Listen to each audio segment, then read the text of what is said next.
प्रणाम। हमारे जीवन में मन, वचन और कर्म से प्रतिपल प्रतिक्षण कर्म घटते रहते हैं।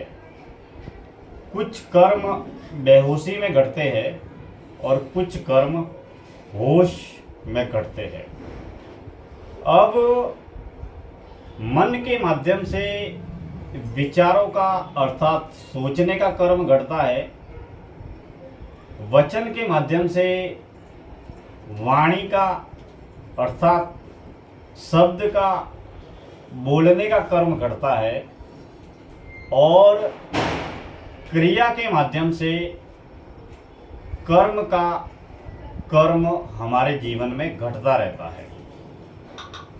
अब कई बार कई कर्म दिखने में अच्छे और भले होते हैं, लेकिन उनके पीछे का कर्म करने का जो भाव है वह बुरा होता है।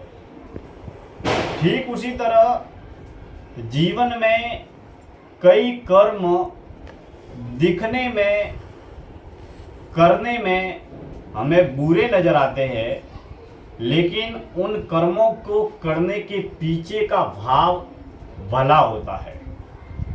अब सुबह जब आँख खुलती है तब से लेकर शाम को आँख बंद होती है तब तक जागृत अवस्था में हम ज्ञात अज्ञात कई तरीके के कर्म करते रहते हैं।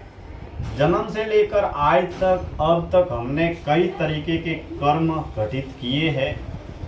अब इन तमाम कर्मों की हमारे जीवन में गति क्या होगी और किए हुए कर्म के माध्यम से और जिए हुए जीवन के माध्यम से हमारे मन, प्राण, तन, जीवन और आत्मा की गति या प्रगति क्या होगी, यह चिंतन का विषय है। लेकिन आज हम जिस विषय पर बातचीत कर रहे हैं वह है कि हम जब भी, जहाँ भी, जो भी, जैसा भी कर्म करें, मन के माध्यम से, वचन के माध्यम से, कर्म के माध्यम से दैनिक, व्यवहारिक, पारिवारिक, सामाजिक जीवन में हमें भले लोग भी मिलते हैं, बुरे लोग भी मिलते हैं, अच्छे भी मिलते हैं। हर तरह के लोग हमें बाजारू सांसारिक जगत में मिलते रहते हैं। लेकिन बाहर जो भी, जैसा भी हम कर्म करें, जब भी हम बोले, जब भी हम सोचे, जब भी हम कर्म करें, जब भी हम किसी से मिले, तो हमारे भीतर राग, द्वेष, ईर्ष्या, जलन, नफरत, अहंकार या